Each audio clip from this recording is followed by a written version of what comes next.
Auto gemparkan semua. Madam Pang di luar dugaan ikut soroti dan berikan komentar super menohok soal hasil Timnas U23 Indonesia versus Laos malam ini. Bahkan, singgung gol Indonesia yang dianulir wasit dengan cara konyol. Gol itu seharusnya sah, saya tidak melihat ada pengaruh signifikan dari posisi pemain lain. Tim muda seperti Indonesia tidak boleh menjadi korban keputusan yang merugikan. Wah wah wah, validkah? Demikian.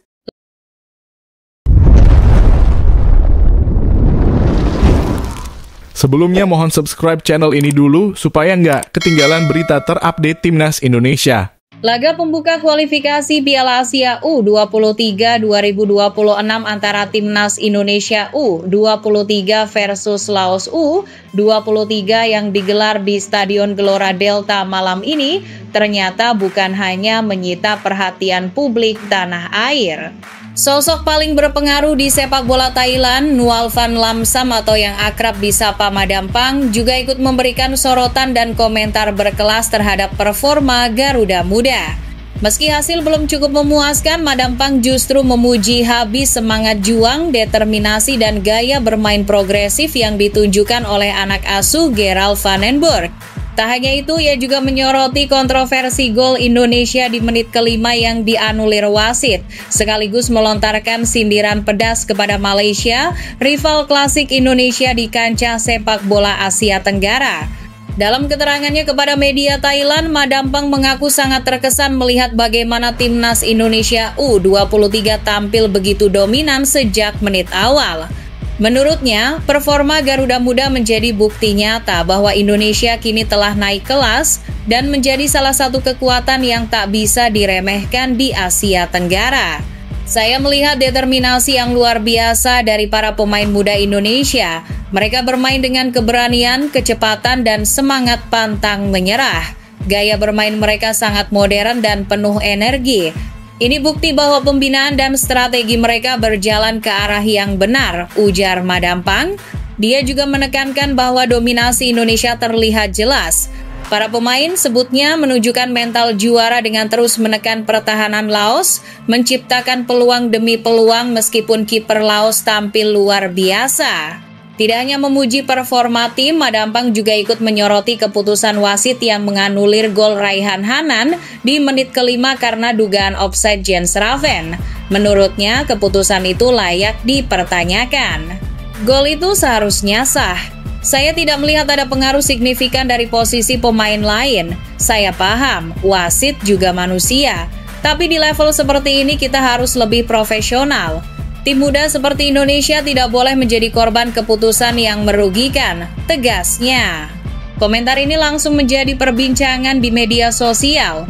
Banyak netizen Indonesia yang mengapresiasi keberanian Madam Pang dalam mengkritisi keputusan kontroversial yang membuat Garuda Muda kehilangan peluang unggul lebih cepat. Tak berhenti di situ, Madam Pang juga melontarkan sindiran tajam yang langsung menggegerkan dunia maya. Ia membandingkan perkembangan pesat Timnas Indonesia dengan Malaysia yang menurutnya hanya pandai berbicara tanpa menunjukkan hasil nyata di lapangan. Indonesia menunjukkan bukti bahwa kerja keras dan program jangka panjang bisa mengubah wajah sepak bola mereka. Sementara ada negara lain yang hanya sibuk berbicara, sibuk mengklaim sebagai tim besar, tapi di lapangan tidak ada bukti, ucapnya tanpa menyebut nama namun jelas mengarah ke Malaysia. Sindiran ini sontak memicu reaksi beragam. Banyak pendukung Indonesia merasa bangga karena apresiasi tersebut datang dari salah satu figur paling berpengaruh di sepak bola Asia Tenggara. Madam Pang menutup komentarnya dengan menyebut Indonesia sebagai contoh nyata tim yang berkembang pesat dalam beberapa tahun terakhir. Menurutnya, pembinaan pemain muda yang terstruktur, keberanian memanggil pemain keturunan dari luar negeri, serta dukungan penuh dari federasi menjadi kunci kemajuan Garuda Muda. Indonesia menjadi bukti bahwa sepak bola tidak bisa dibangun hanya dengan kata-kata. Mereka bekerja keras, mereka berani membuat terobosan dan hasilnya terlihat di lapangan. Saya yakin, jika terus konsisten, Indonesia akan menjadi salah satu kekuatan besar di Asia, tutupnya. Meski skor babak pertama berakhir belum memuaskan, jalannya pertandingan memperlihatkan dominasi Garuda Muda. Sejak menit awal, pressing ketat dan serangan beruntun dilancarkan ke pertahanan Laos. Gol cepat lewat aksi Raihan Hanan di menit kelima seharusnya membuka keunggulan Indonesia, namun dianulir oleh wasit. Komentar Madam Pang bukan hanya bentuk apresiasi, tetapi juga menjadi motivasi tersendiri bagi Garuda Muda dan supporter Indonesia. Ia menegaskan bahwa dukungan dari publik bisa menjadi bahan bakar untuk membuat para pemain tampil lebih berani dan percaya diri. Indonesia tidak hanya punya pemain berbakat, tapi juga supporter yang luar biasa. Dukungan ini akan menjadi kekuatan besar yang tak dimiliki semua negara, ujarnya. Namun tunggu dulu, setelah admin telusuri secara mendalam, berita di atas jelas karangan belaka untuk mengedukasi pembaca dan penonton bahwa semua yang berhubungan dengan itu dipastikan hoax, semua dibuat dengan bantuan AI. Ini bertujuan untuk membuka mata penonton di YouTube karena banyak konten hoax karangan yang bertebaran di sana.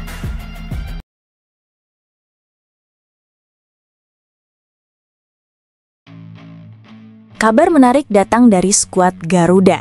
Ketua Umum PSSI, Erick Thohir mengonfirmasi bahwa Adrian Wibowo resmi mendapat panggilan untuk bergabung bersama Timnas Indonesia. Namun meski sudah dipanggil, status pemain muda ini masih menjadi tanda tanya besar, terutama terkait kewarganegaraannya. Adrian Wibowo, pemain berusia 19 tahun yang kini berkarir di LA Galaxy, memiliki darah Indonesia dari sang ayah yang lahir di tanah air. Sementara ibunya berasal dari Amerika Serikat. Menariknya, pihak LA Galaxy bahkan sudah mengumumkan bahwa pemain muda ini dipanggil untuk berlatih bersama timnas. Meski sudah dipanggil, Adrian kemungkinan besar hanya akan mengikuti sesi latihan bersama Garuda. Ia belum bisa diturunkan di laga uji coba melawan Taiwan 5 September dan Lebanon 8 September. Alasannya, status kewarganegaraannya yang belum sepenuhnya jelas. PSSI kini tengah mempelajari apakah ayah Adrian masih berstatus warga negara Indonesia, WNI, atau sudah berpindah kewarganegaraan. Hal ini penting karena jika sang ayah masih berstatus WNI saat Adrian lahir, maka proses naturalisasi tak perlu dilakukan. Namun, jika status ayahnya sudah berubah, proses naturalisasi menjadi langkah wajib agar Adrian bisa resmi membela timnas. Dalam keterangannya, Erick Thohir menjelaskan bahwa kasus Adrian ini cukup unik dan membutuhkan perhatian khusus. Adrian Wibowo tentu berbeda karena memang dia bapaknya lahir di Indonesia, dia sendiri punya opsi yang baik, kata Erick kepada awak media termasuk bolasport.com Rabu 3 September 2025. Meski demikian, Erick mengaku PSSI tidak bisa memberikan detail lebih jauh. Mereka harus berdiskusi dengan Kementerian Hukum dan HAM untuk memastikan status sang pemain. Prosedurnya berbeda, jadi kita tunggu saja prosesnya, tegas Erick. Menteri Hukum dan HAM Supratman Andi Aktas juga turut memberikan komentar. Menurutnya, proses klarifikasi status Adrian masih berjalan dan publik diminta bersabar. Kalau soal itu semoga bisa selesai 1 atau 2 hari ini, ujar Supratman. Kehadiran Adrian Wibowo jelas menjadi angin segar bagi skuad Garuda, terutama karena posisinya sebagai penyerang bisa menambah kedalaman lini depan timnas. Namun, proses administrasi yang sedang berjalan ini menjadi kunci apakah ia bisa segera memperkuat Indonesia di laga resmi. Nah, bagaimana menurut kalian, pecinta sepak bola tanah air? Apakah Adrian sebaiknya segera dinaturalisasi jika memang dibutuhkan? Dan bagaimana peluangnya untuk menjadi andalan Garuda di masa depan?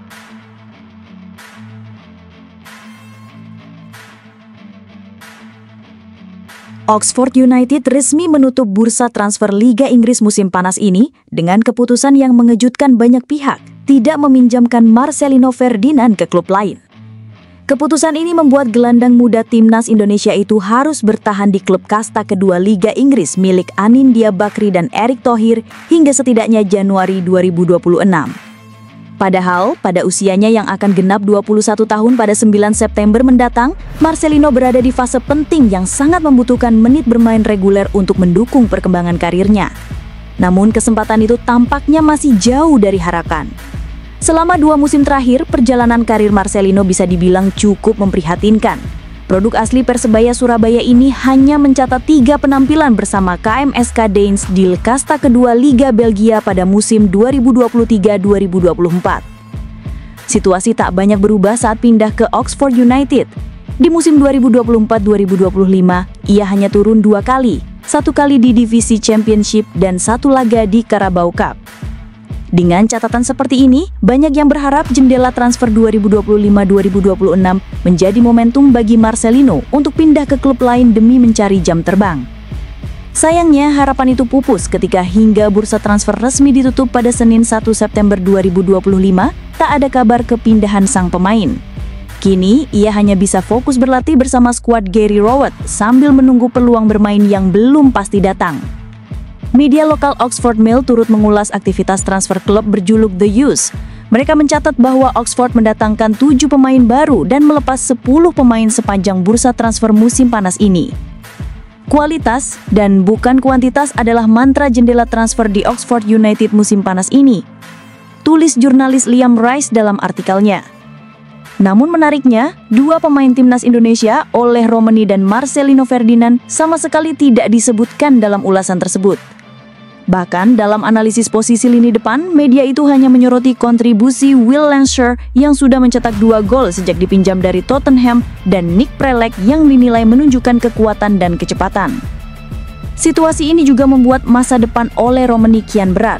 Meski sedang dalam proses pemulihan cedera ankle, ia diprediksi harus menghadapi persaingan ketat untuk kembali merebut posisi di tim utama. Di sisi lain, media tersebut juga menyoroti kekurangan klub di lini tengah, area yang seharusnya menjadi kesempatan bagi Marcelino. Namun hingga kini, tanda-tanda kepercayaan dari pelatih Gary Rowett belum juga terlihat. Keputusan untuk tidak meminjamkan Marcelino jelas menimbulkan banyak pertanyaan. Apakah Oxford United masih menaruh kepercayaan dan menunggu saat yang tepat untuk memberinya menit bermain? Ataukah ini sinyal bahwa Marcelino harus memikirkan langkah baru demi menyelamatkan karirnya? Bagaimana menurut kalian, Sobat Bola? Apakah bertahan di Oxford United akan membantu Marcelino menemukan performa terbaiknya? Atau justru membuat karirnya semakin terhambat?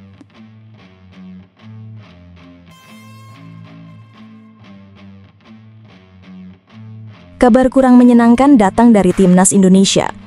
Mace Hilgers, bek andalan Garuda, dipastikan tidak bisa bergabung untuk agenda FIFA Matchday September 2025.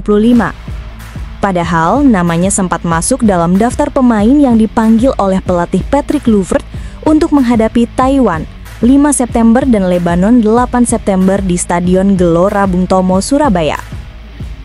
Absennya Mace membuat dinamika skuad Garuda sedikit berubah. Hingga latihan perdana yang digelar Rabu lalu, pemain berusia 24 tahun itu tak kunjung tiba di Surabaya.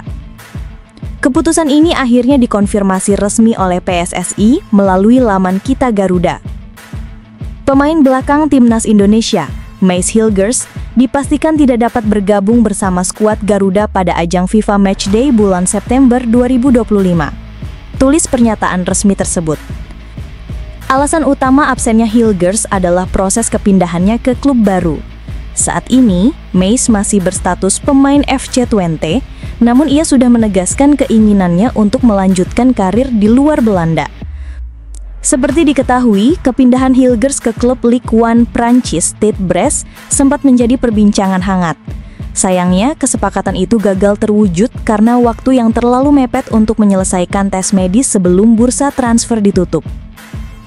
Kini Hilgers memilih fokus menuntaskan proses transfernya yang disebut akan menjadi langkah penting dalam perjalanan karir profesionalnya. Hilgers saat ini tengah fokus menyelesaikan proses perpindahan klub yang menjadi bagian penting dalam perjalanan karirnya, lanjut rilis resmi. Meski kehilangan salah satu pilar lini belakang, timnas Indonesia tetap percaya diri. Stok bek tengah kini hanya menyisakan Jordi Amat, Justin Hubner, Jai Izzes, dan Rizky Ridho yang siap mengawal pertahanan Garuda. Selain itu, hadirnya 3 pemain baru, Mauro Zylstra, Miliano Jonathans, dan Adrian Wibowo memberikan suntikan energi baru ke dalam skuad. Patrick Kluivert pun memastikan tidak akan ada pemain tambahan yang dipanggil mengingat waktu persiapan yang sangat singkat untuk adaptasi. Absennya Hilgers tidak mengurangi semangat timnas Indonesia dalam menghadapi 2 laga penting tersebut, tegas rilis resmi. Di bawah arahan pelatih Patrick Kluivert, Skuad Garuda tetap akan menjadikan momentum ini untuk mematangkan strategi menjelang kualifikasi Piala Dunia 2026 zona Asia, putaran keempat di Arab Saudi pada Oktober mendatang. Bagaimana menurut kalian pecinta Garuda? Apakah lini belakang timnas tetap solid tanpa kehadiran Mesilges? Atau absennya bek andalan ini akan menjadi tantangan berat untuk laga kontra Taiwan dan Lebanon?